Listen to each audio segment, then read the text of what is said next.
Why, hello everyone, how are you doing this fine day? Hope you're enjoying your week. Welcome to another survival challenge, in particular, a Cult of the Lamb survival challenge. What the hell, Rouga? You haven't made one of these in a while. Where'd they been? I know. The thing is that I just really couldn't think of any characters that I really wanted to talk about, throw in here. But I've been diving into a lot of older games I haven't played since I was a kid recently, specifically Sly Cooper. And it kind of got me thinking about those old mascot, cute, fuzzy animal platformer type games. They used to come out a lot during the PS2 and Xbox era. And while everyone remembers the classics like Ratchet and Clank and Jak and Daxter and Sly Cooper and stuff like that, people forget they were spitting these things out constantly. And there were a lot of really solid ones that never got any sequels and no one really talks about anymore. So I thought, okay, let's throw them in here. That would be kind of fun. So this is to all those games that attempted to be mascots, those platformer puzzle games that just never quite got the shine that they deserved, because these games are actually really solid. We're gonna take these characters and throw them in the Lands of the Old Faith and see how they do. If you don't know anything about Cult of the Lamb or the Lands of the Old Faith, go watch my previous video that I made where I explain all that shit. It's gonna be up in the corner somewhere here. Just look, it'll pop up. And then once you check that out, come back here, finish this video, you'll know what the hell I'm talking about. Or you can just watch it and just ignore it and don't care what I'm talking about and just enjoy the pleasant sound of my voice. That's cool too. Also, don't forget about the debate stream going on this weekend, Saturday, 7 p.m. Central Standard Time. There's a link down below in the pinned comment to the Discord. You can go there if you want to participate in the stream and debate me or somebody else. It's just a good time. Everybody's just hanging out, just debating each other. It's pretty fun. If you're not interested in actually debating, you can always just watch the stream. That's cool too. And if you enjoy the video, make sure to like, subscribe, comment, share, and join the membership. Remember, if you join the membership, you get videos early. But I've wasted enough of your time. Let's get started.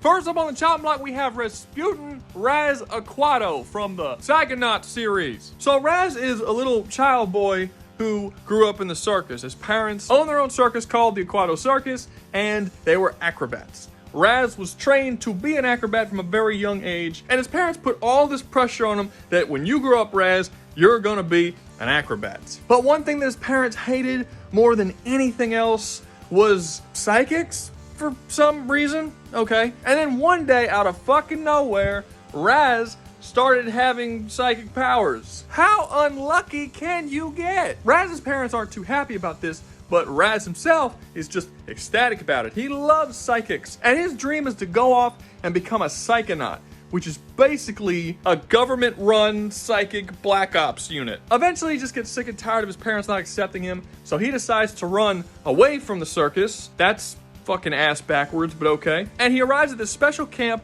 that is specifically designed to train young psychics to become psychonauts. But he didn't get his parents' permission. They don't want him to be there. So when he arrives and he asks if he can join, all the camp counselors are like, no, you can't, sorry, you're fucking 10. If we decide to keep you here and train you, it would be kidnapping. You gotta go home to your parents. So they call up his parents come to pick him up, but while he's waiting there, the camp decides, you know what? He is a psychic. He's at a camp to train young psychics. Let's just put him through some training programs while we wait for his parents to show up. So he starts doing that, and they start to realize, wow, this kid's actually really talented. Everything is actually going pretty well. But then as the training continues, they start to realize that people within the camp start going missing. And Raz starts to have special visions because, you know, he's psychic. And these visions are of kids in the camp having their brains sucked out. He decides to look into it only to realize that his visions were not just visions. He was actually seeing something that was really happening. Yes, kids' brains are being taken out. There are counselors within the camp that are kidnapping children, taking their brains out so they can put their brains inside of tanks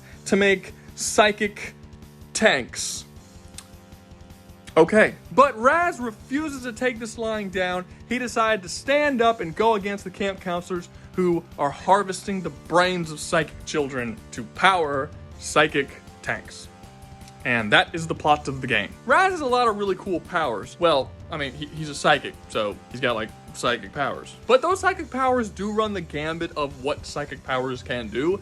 If it's an existing power in fiction that's based around psychic ability, Raz can probably do it, and a couple that aren't usually tied to psychic abilities. He can levitate, he can see visions of the future, he can create psychic constructs to hit people with, he can do psychic blasts, he can read people's minds. He has this thing where he throws a door on someone's face, then he astral projects into their head, and then he can start like moving around and looking in their mind and seeing their psychology and breaking it apart and fucking with them from the inside. He can create a psychic force field around himself. He can turn invisible, which is psychic, I guess, for some reason. He has all kinds of really cool powers. Will those powers be enough to help him in the lands of the old faith? Fuck no. He is screwed. So here's the thing about the Psychonauts series. It's really, really good. And because it's really, really good, and when you make something that's really, really good, it means that the decisions that you make for the character, gameplay, and story all feed into one another and make sense for the overall experience. And the thing is that when you do that properly, your character's not gonna be a god. Raz is actually not that strong, and he has some very serious weaknesses built into his character, gameplay, and story that make it so that there's no way in hell he could possibly survive here. So just to give you an example of what I'm talking about, right? Around this era of game when Psychonauts came out, they were trying to make these levels seem more open and grand and not just have like fucking solid walls like the PS1 had, right? They were trying to make it a little more interesting to look at. But they had to come up with some kind of border because obviously it's not actually infinite. This is where the dreaded invisible barriers started to come up in these types of games. There would be a completely open space, totally free to walk that way, but you would just smack into an invisible wall for no reason. It just wouldn't let you go there. You might as well have just turned that into a fucking wall instead of tricking me and making me think I can go over there. But smart developers came up with clever ways of having those walls there without feeling like actual walls. The way that Psychonauts handled this was with the Hand of Glacio. The camp that the story of the game takes place on happens on an island. Islands, if you're not aware, are surrounded by water. When playing this game, anytime you decided to walk Raz's little ass over to the water, this giant, monstrous thing would pop out and try to fucking grab you and pull you under. This is called the Hand of Glacio, also known as the Curse of Glacio. Basically, long before Raz was ever born, his family had a rivalry with this other circus family known as the Glacios, and they cursed the Aquato family that every single member of their family would die by drowning. Now, in the games, it is strongly implied that this curse is bullshit. There's no power behind it whatsoever.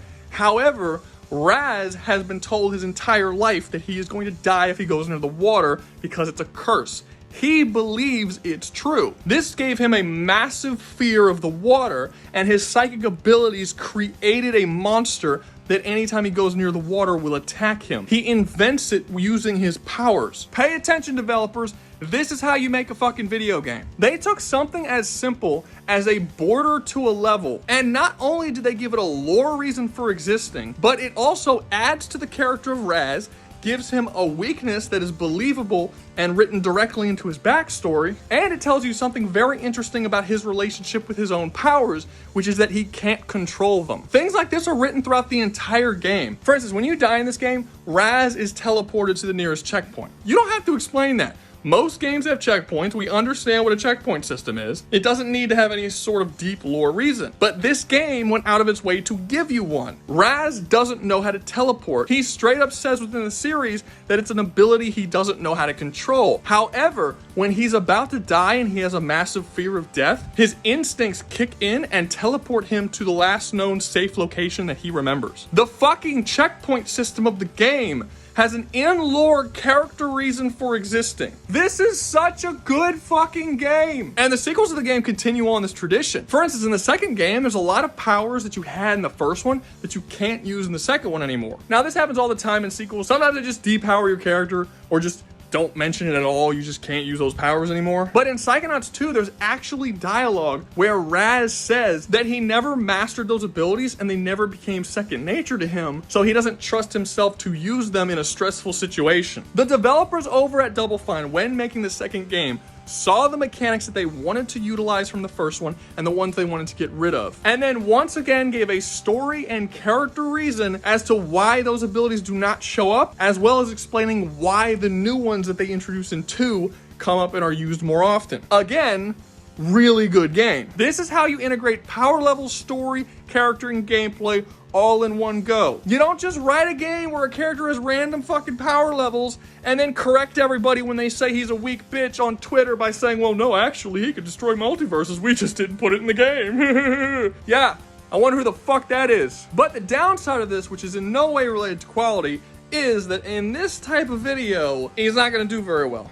The fact of the matter is that the character just straight up can't control most of his powers. And the powers that he does have aren't particularly strong to begin with. Like, yeah, he has this little, like, hand slap ability. He can levitate, kind of, not really, sort of. Like, he creates a little ball that he bounces on, but it's not even true levitation. Again, another thing that's actually written into the gameplay where he can't really levitate, so his levitation ability isn't actually levitation. They do say that he's a very skilled psychic for his age, but, I mean, he's fucking 10. Well, what does that even mean? If he had the psychic abilities of an 11-year-old, he would still have good psychic abilities for his age. The game points out on multiple occasions that in a straight up psychic battle with the other teachers, he would just lose. The entire game has him going into people's minds and trying to help them mentally get over their problems so they stop doing the evil shit that they're doing, not outright fighting people, because he straight up can't outright fight people. He will die. And this also brings to another massive weakness, and a reason why he can't overcome anyone in the lands of the old faith. He has extremely high levels of empathy. Every single villain throughout Psychonauts, he tries to talk down, fix, help in some way, get them to turn away from their evil selves. He's not a murderer. He doesn't like brutalizing people. He's not even really all that violent. In the lands of the old faith, where you run into a bunch of people who are cannibalizing, murdering, butchering people, and introducing Raz to those people to have to take on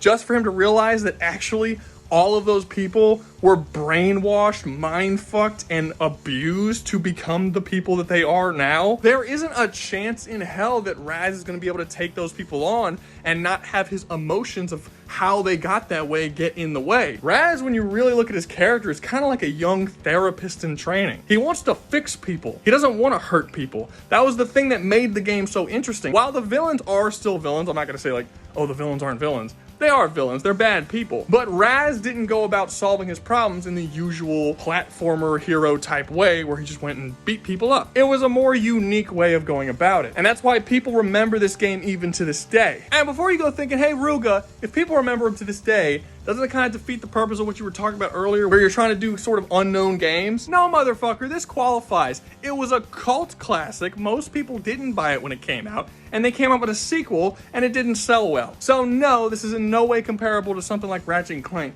that has like 20 fucking games and they're still making more. So yeah, in summary, Raz dies. The only thing I could see him even trying to do is maybe fixing some cultists' heads, trying to make them better people. But it takes a really long time for him to do that. He has to expose himself by sending an astral projection of him into their brain. So he's like, his body's just gonna be there in the real world while his mind is inside their mind doing this shit. Time doesn't freeze or anything. Anyone can just walk up and kill him while he's like that. And then even if he puts all of that effort towards fixing a couple of people, they can just immediately be mind-fucked and brainwashed again by several different characters in the lands of the old faith. Any amount of help that he tries to do is gonna be a drop in the fucking ocean of fucked up mental traumas that exist within this island. He just won't be able to make a difference. Like, I'm not saying he's a bitch or anything. He'll be able to fight against some of the cultists, but he hasn't shown any feats that's more impressive than your average cultist. I mean, in the comics, we see a cultist rip a fucking tree out of the ground by its root, like a full tree, and just chuck it at a dude. So even your basic bitch cultist is pretty fucking powerful. And all of Raz's best mental abilities require him to astral project into the mind of his opponent,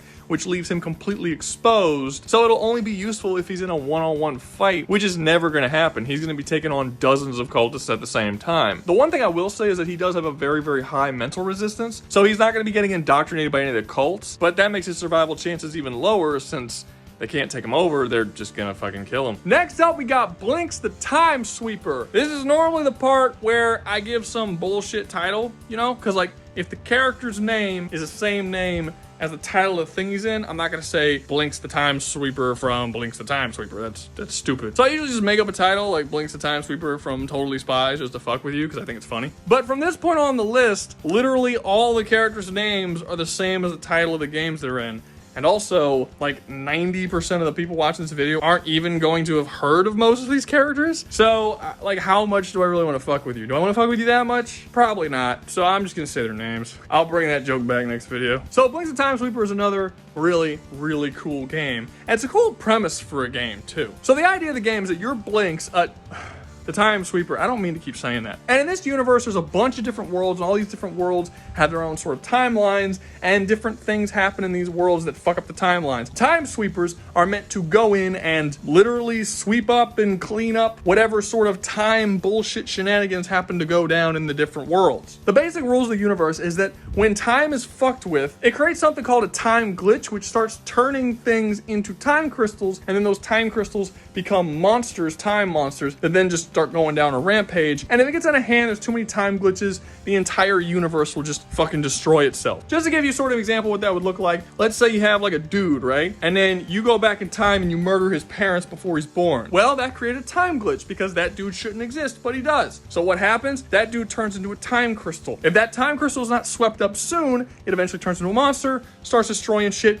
The shit that monster destroys turns into more time crystals, more time monsters, the whole thing swallows itself, right? Cool, you got it. Anyway, beginning of the game, this one universe is attacked by this gang called the Tom Tom Gang. It's a bunch of fucking pigs. They start purposely creating time glitches, which start turning people and things and objects into time crystals, and then they start stealing all the time crystals, and the idea is that they're going to sell them on the black market, because you're literally selling the concept of time to people. There's all kinds of different shit you can do with that. They fuck this world up so much and so badly that the Time Sweepers are just like, yo, the world's done. We're gonna disconnect it from the time factory, which is like the center of all the timelines, and we're just gonna let it fucking swallow itself. Because if we leave the gateway between that world and here, it's gonna fucking spill into here, and it's just gonna go everywhere. Literally, all the Time Sweepers run and abandon this world before they disconnect it from the time factory, except for Blinx. Blinx sees it and he's like, no, we're gonna do this shit. I'm gonna save this world. And he runs and jumps in at the last minute. And the whole game is about him being in this world, trying to save it from complete fucking collapse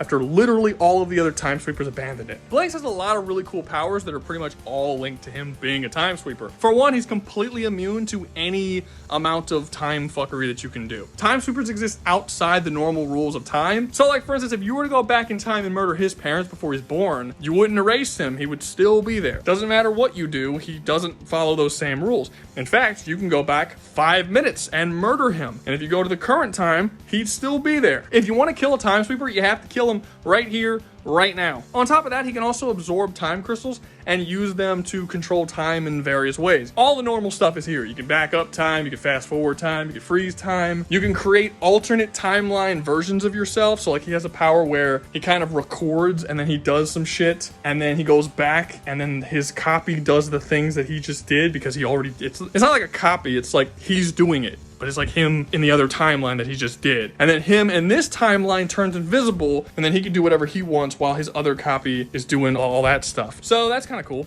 And lastly, he has his Time Sweeper, which is the most random fucking weapon. It's a vacuum cleaner, and it allows him to suck up things and then fire those things at the people that he wants to hurt. So it's like a gun, but it's like the suck cannon from Ratchet and Clank. But it allows him to suck up things that are way bigger that shouldn't fit in it. It like shrinks them down, allows him to suck it up, and he fires it and it's huge. This shrink ability isn't limitless. It's not like he could suck up a city or a building, but he could suck up like a small car and fire it at somebody, and it will still shoot out as a small car. And as he upgrades the sweeper more and more, it gets different abilities. It shoots harder, faster. It could shoot larger versions of the items than what you sucked up. But the final version that he gets, the most powerful version, actually shoots out a flaming version of it that explodes on impact. That's the one that he has by the end of the game, so that's the one I'm going to give him here. And yeah, that's about it. That's all his powers. How's he going to do in the Lands of the Old Faith? He's going to do fucking horribly. Okay, so to be fair, if we had a bloodlusted, evil version of Blinx in the Lands of the Old Faith, he would do remarkably well. His time powers are way too broken for anyone in the Lands of the Old Faith. The only time shenanigans that exist there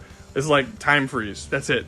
No one's going back in time. No one's erasing people from existing by killing their parents. You can't create glitches in time that turn people into fucking crystals. None of that's in here. So if Blinx wanted to just start fucking with the time stream and turning people into time crystals and shit and creating glitches on purpose and then taking those crystals and having all of his time powers and just use them freely, if he wanted to go back in time and erase the fucking lamb from existence, like before the lamb actually became the lamb as we know him, like the powerful god lamb, there's no evidence that he would be able to survive that shit. Blinx would win. The problem is Blinx's character. He takes his role as a time sweeper very, very seriously. He would never, ever create time crystals on purpose. His job and his whole reason for being is to stop time glitches. The only way he could possibly survive is if he goes out of his way to create them to give himself more power so that he could fight back. The worse the time glitches are in any world that he goes to, the more power he can utilize and the more control over time he'll have. But to go out of his way to purposely cause that from happening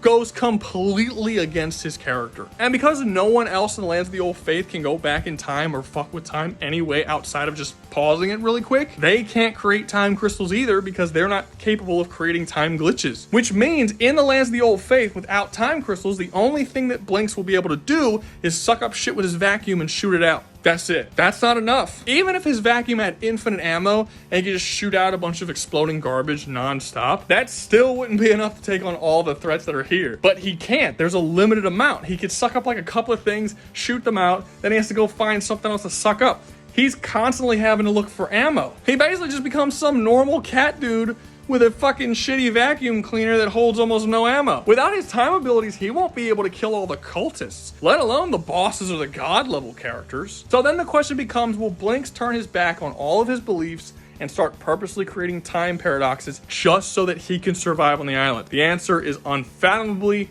no. As I said, it is very deeply ingrained in his character that he is stubborn and he takes his job very seriously. Maybe he would be able to survive if he minded his own business and just allowed all the horrors that happen on the island to continue and he just like ignores it, like that's got nothing to do with me. But as we see at the very start of the Blinx game, when everybody else runs in the opposite direction and just bails on the universe, he's the only one that jumps head first into an exploding universe because that's the kind of character he is. He's not going to ignore it. So he's going to directly put himself in the eyes of all of the greatest villains of this world, and they're going to fucking kill him because he doesn't have any of his goddamn powers. Blinx is dead. Next up, we have Dr. Muto. I have a soft spot for this game. Well, to be fair, I have a soft spot for all of these games, but I have a particularly large soft spot for this game. I actually remember going to go get this game. I went with a friend of mine to Game Trader to go pick up a game. I had some money, he had some money. We're both gonna go pick up games. He got Dr. Muto, and I got something else. He played through his game, I played through my game, then we swapped, and then I played through Dr. Muto, and he played through that game. And that, my friends, is why you should not abandon hard copies, because they're awesome. I feel like I got the better trade there because I still remember Dr. Muto to this day and I have no fucking idea what game I had to trade for it. I got a really bad history of betting on the wrong horse. Like everybody was playing Final Fantasy VII and I was like, the fuck's wrong with you guys? Obviously, this Legend of the Dragoon shit, that's gonna be the thing that lasts the test of time. You all, I don't know what y'all are doing. To this day, haven't played the original Final Fantasy VII. Beat Legend of the Dragoon like 4 times. Same exact shit happened with Overwatch. I could not for the life of me understand why everybody loved Overwatch so much. I played the shit out of Battleborn before they, turned the servers off because nobody was playing it. So Dr. Muto isn't like any game that I've played before or since. And I'm not saying that because the gameplay is super unique. I mean, there's some unique aspects, but for the most part, it's a platformer where you can transform into different animals. There's been games like that in the past. But the general style and tone and protagonist of the game, it's just shit I've never seen outside of this game. The whole game has this very mean-spirited and nihilistic vibe to it, but like in a good kind of funny way, if that makes sense. Dr. Muto is a mad scientist who the game introduces right out the gate as being someone nobody fucking likes. They can't stand this dude. He's a fucking weirdo, he's a freak, he constantly blows up things and kills people on accident, doesn't seem to care about it. He lives in some weird shack out in the middle of nowhere, and the only people he has to talk to is a zombie he created that he treats like shit, and a super sarcastic AI that treats him like shit. And all 3 of them just seem to hate each other. And in this world, the solar system is made of 5 planets, and these planets are ruled by this massive corporation. And this corporation has turned these planets into like a 1980s post-apocalyptic fucking futuristic nightmare where they don't have enough energy to go around because it's all used by the corporation to abuse the workers. And there's like this whole underlying sort of Running Man-esque, Blade Runner-esque kind of world that the story doesn't actually focus on at all. Anyway, point is that this corporation is bleeding Midway dry. Midway is the name of the planet that Dr. Muto lives on. And yes, this game was created by Midway Games. I don't think that was a coincidence. And the president of the planet approaches Dr. Muto and asks him to solve their power crisis to create a machine that can give them the power that they need so that everyone doesn't die of starvation and all this kind of stuff. So Dr. Muto graciously accepts. He builds this machine. He said, this will do it. This will solve all your problems. This machine can output enough power to run 12 planets. The president's like, awesome, great, this is fantastic. Turns it on, the whole fucking planet explodes. Everybody dies. Literally every single person on the planet is completely vaporized except for Dr. Muto. It's never explained how. It's just the only thing that's left is a little chunk of Earth with his house on it. It's just floating through space, and he can breathe and everything's fine. Whatever. Cool. This really bothers Dr. Muto, not because he just murdered billions of people, but because his machine should have worked. He made it right. He built it good. It should have worked and done the thing that it said it was going to do. Now he has to go out, build a second machine that's going to basically rebuild the planet from scratch. So the whole game is him jumping to the other 4 planets to get the materials he needs to rebuild Midway. And that's the whole plot of the game. The thing that makes this game so interesting and fascinating is, well, mainly Dr. Muto. They built him up fantastically in this game of being a genuine mad scientist. He's weird and kind of a freak, and no one likes him, and you could see why no one likes him. And he's narcissistic, and he treats everyone around him like shit, and he thinks he's smarter than he is. The only reason why he's even going out of his way to rebuild the planet isn't because he cares about any of the people that died. It's because he believes his machine should have worked. Throughout the entire plot of the game, Dr. Muto genuinely believes that someone sabotaged his machine and caused the planet to blow up. This is something he reiterates time and time again, and he even accuses multiple people of doing it. By the end of the game, he defeats the main villain, and he believes that the main villain of the game is the one that sabotaged his machine. But he never gets any evidence for it. The villain of the game never says that he did it. It's never revealed. We never see if anyone actually sabotaged the machine, because chances are no one did. Dr. Muto just fucked up. And in order for him to rebuild the planet that he destroyed, he destroys 4 other planets to get all the materials to rebuild the one. In order to bring back the billions of people that he killed, he ends up slaughtering 4 times that amount of people to do it, simply because he doesn't like the idea that he failed. There's also this pretty big character leaning on the fact that he doesn't like that nobody likes him. Like, he wishes more people liked him, and he doesn't like the fact that he's kind of a lonely loser. I mean, he wouldn't word it that way because he doesn't believe he's a loser, but he feels like everyone should like him more than they do. And a big part of his character is getting acceptance from all of the people that he fucking murdered. He never gets that acceptance, by the way. This game is fantastic. So what can Dr. Muto do?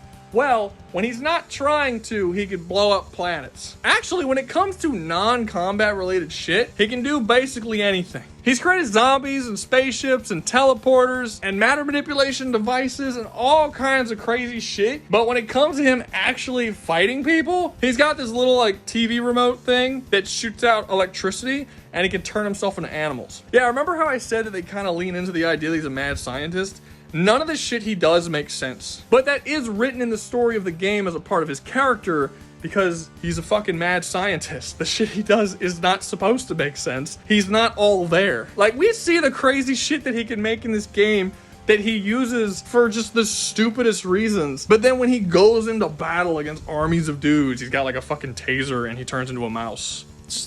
Why? We know you can blow up planets. Just do that. Do a mini version of that. Now, to be fair, it's not as simple as just turning into animals. What his remote actually is a gene splicer. When he kills things, it takes a copy of their DNA, and then he could fuse those different DNA pieces together to create a new species that he transforms into. So while yes, his forms do look like a gorilla, a spider, a mouse, etc., they're actually not normal gorilla, spider, mice, fish. It's like a super version of that animal. So if he goes to the lands of the old faith and he starts killing things because things attack him, everything he kills, he'll start stealing the DNA of it, and he can actually transform into those things, or even better versions of those things, by splicing all of their different DNA together to make bigger, badder, better versions. So while he won't be able to copy like magical abilities of all the things that he fights there, he will be able to turn into all kinds of different crazy mutant abominations that he will be able to use to fight back against the cults if they ever bug him. But honestly, I don't think that's going to matter, because no one is gonna bug him. Dr. Muto doesn't care about anybody. He doesn't care that these cults are slaughtering people and eating people. Like, it doesn't matter to him. He just wants to do his science thing. He's gonna have his little shack, he's gonna do his little science experiments, and honestly, he'll probably join the cults. A big part of his character is wanting to be accepted by people, and he's not, ever, no matter what he does. I can absolutely see him pretending to give a shit about the cults and their beliefs just so that people accept him. And I don't think any of the bishops or the lamb or even any of the higher up cultists are going to want to fuck with him or kill him, because he would be the smartest character of the entire island, capable of making all kinds of crazy technological advancements that nobody else could make. So like, I think the bishops would probably be like, don't fuck with that guy because he can make really cool shit for us. And I think Dr. Muto will be fine making that really cool shit. I actually think in the Lands of the Old Faith, he'll fit in way better than he did in his own world. I see Dr. Muto as a character that would get along really well with characters like Dr. Eggman or Dr. Cortez, but not at all with characters like Sonic or Crash Bandicoot. Like, he's just a selfish, egotistical dick. He's not straight up evil, but he's just so indifferent about the lives and suffering of other people, and so uncaring about anything that goes on outside of himself. Yeah, I think he'll be fine here. He might actually make the closest thing he could possibly have to friends. That's nice for him. Last up, but certainly not least, we have Rayman. Y'all fuck me up. I was gonna get y'all good. Y'all had no idea. So y'all keep commenting shit down in the comment section, begging me to throw characters into challenges that would just wipe the fucking challenge without any issue. Like this is some kind of goddamn spite match or something. The whole point of this is a survival challenge. It's supposed to be difficult. If someone completes the challenge every single video, then it's not a challenge anymore. It's just fucking versus matches. I don't care about versus matches. So I was gonna show y'all what that shit would actually look like by taking just like a really powerful fucking dude who would just wash the whole challenge and toss him in at the very end and be like, oh, challenge over, bye, video's done. Fuck you. And Rayman was going to be that character because he's basically a god. But then when I started going back on my head at all the different games, all the powers and shit that he has, I started to realize that actually this isn't going to be as much of a wash as I thought it would be. So yeah, let's get into that. So I'll just be upfront about this. I'm not going over the story of Rayman. All the games are in a different continuity. They all have different origins. The rules are different. Sometimes Rayman is the only of a species. Sometimes there's a bunch of them. Sometimes there's an explanation for why his limbs aren't intact. Sometimes there's not. It's always different. There's just a bunch of different continuities. There's no point in me going over anything. The only one that's actually the same continuity is Rayman Origins and Rayman Legends. Outside of that, in Rayman 1 and 2, none of the games are linked to each other at all. So there's just no point. You're a dude who jumps around and punches people. Don't worry about the story, because the creators sure as shit weren't. As for powers, it's also kind of all over the place. Do I use just every power of every Rayman game ever, even though they're not the same character and are all different continuities? Or should I use the Origins and Legends version because I like that version? Honestly, I'm just going to do what I always do. I'm just going to start talking, and then whatever I feel like saying at the time that it pops in my head is going to come out, and that's going to be that. So how powerful is Rayman? As I said, he is an unkillable Toon Force god. You can flatten him, you can stretch him out, you can rip him apart, you can disintegrate him, it doesn't matter. He has Toon Force, he can just come back like Bugs Bunny. He has all kinds of crazy powers, like being able to ignore the laws of physics and reality. Like he can jump into a painting that's just a regular painting, and when he jumps into it, that painting comes to life, and it's all via his own fucking weird power. He can actually draw a picture and make that picture come to life. He has fourth wall awareness and knows that he's in a video game. He has on more than one occasion punched a dude so fucking hard that he launched them across the universe and shook the constellations in the sky. Like he's really powerful. He's really powerful. If Rayman arrives at the island, he can go wherever he wants, do whatever he wants, and nobody is gonna really be able to harm him or even affect him in any real way. He'll just be free to do whatever. There's really no point in me even going over it. I mean, if he wanted to, he could destroy the entire island and kill everybody on it, and it would not be difficult for him whatsoever. And that's kind of where I thought the end of the video was going to be, until I realized that there's a lot of hacksy abilities that just straight up don't exist in Rayman, that does exist in Cult of the Lamb, that Rayman shouldn't defend against. Like, there are quite a few characters in Land of the Old Faith that have death manipulation, soul manipulation, life absorption, mind manipulation. None of that shit exists in Rayman. Like, don't get shit twisted. Rayman is a god, but all his godlike powers are more physical. They don't really go into the spiritual aspect of powers and hacks. Call of the Lamb is almost entirely spiritual. So when these two actually come to blows, Rayman can really only affect the Lamb physically, whereas the Lamb can affect Rayman spiritually, his soul, his existence, his being, in ways that Rayman can't affect the lamb. Like, best case scenario, Rayman can throw the lamb into like a painting and trap him there, but the lamb has been shown being able to travel between multiple universes. Would that work if he's in a painting? Like, does that painting count as another universe? Like, we know the lamb can travel from the lands of the old faith to limbo, to the afterlife, to demonic realms, and all that different kind of stuff, but does a painting count? Is that something different? Outside of that, I don't really know how Rayman would actually defeat the lamb. It doesn't matter how hard he punches him. The lamb can't die. Even if he completely incinerates his entire body, doesn't matter. He can just come back. He can reform his body. He can appear in the afterlife. Rayman can't affect his soul. He can't affect his existence, his being. He can only harm him physically. Whereas if you look at the lamb, he can actually fuck with Rayman's like spiritual existence. And Rayman can't do anything about that. So yeah, weirdly enough, I thought Rayman was gonna slaughter here, but because of that, he doesn't. Well, that's annoying. Kind of shit on the whole point I was trying to make. That's a bummer. But that's going to be all for me. Hope you enjoyed the video. If you did, make sure to like, subscribe, comment, share, and join the membership. Remember, if you join the membership, you get videos early. And always remember, y'all stay safe out there, you hear?